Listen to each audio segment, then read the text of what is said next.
Good morning, everybody. Welcome to Prog Monster. My name is Murph. I am the host of this show. This is a show that is dedicated to progressive rock and other forms of rock music. So we're back here on day 15 of our series that we're running in the month of July called Those Great Bands with Two or More Lead Vocalists. And in this case, it might be a bit different, but just so you know, what we're doing is we're taking bands, groups that have those two vocalists, or maybe three, or maybe even four or five, who contribute by doing lead vocals in the band and contribute in such a way that it's very recognizable, in my opinion. So today we're doing maybe something a little bit different than we've been doing. I'm doing a duet here. I don't really think of this as a band. This is just two guys that sang together for quite a bit of time and put out some really spectacular stuff, especially in the 60s. I think you know where I'm going with this.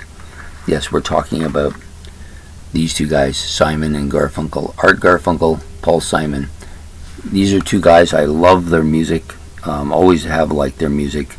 Even back before, when I was listening to Kiss, I would sometimes listen to this stuff on occasion too. I don't even know why, but I always enjoyed their music. It's not really in the wheelhouse of what I normally like, but the vocals, their vocal harmonies and their lead vocal parts are so good. Are they known more for their harmonies? Probably. Same as the Everly Brothers are probably known more for their harmonies. The difference is that the Everly Brothers are pretty much all harmony vocals, where these guys do their lead parts as well. Paul Simon, of course, went on to have a spectacular solo career as well. He is the more distinctive of the two voices, I think. It's in that kind of mid-range, that kind of, maybe tenor range, or maybe a little bit less, maybe a little bit of a bass range, but very distinctive voice. He played the guitar as well, wrote a lot of the music as well. He was a fantastic music writer. Sang a lot of the great songs, and they did a lot of harmony vocals on a lot of their songs as well. Art Garfunkel, basically the vocalist in the band as well, very high range. He was the soprano of the two. Probably a sweeter sounding voice overall. Some of the more memorable stuff, I think, is by him singing.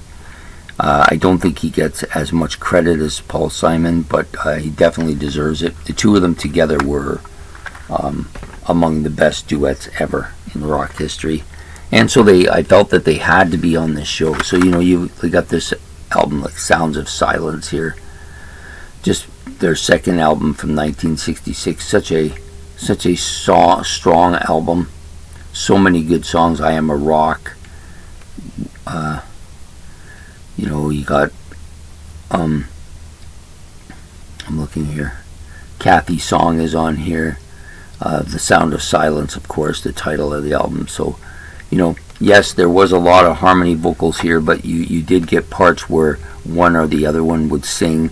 Normally, I wouldn't have included them in this particular video we're doing here, but I just couldn't see how I could leave such fantastic vocalists out when you're doing something like this. And they're very young here too. Like, this is 1966. It's like 56 years ago. I seen Paul Simon recently. He don't look like that anymore. Yeah, very good combination. I wish they'd stayed together and done more stuff in the late in the 70s and 80s.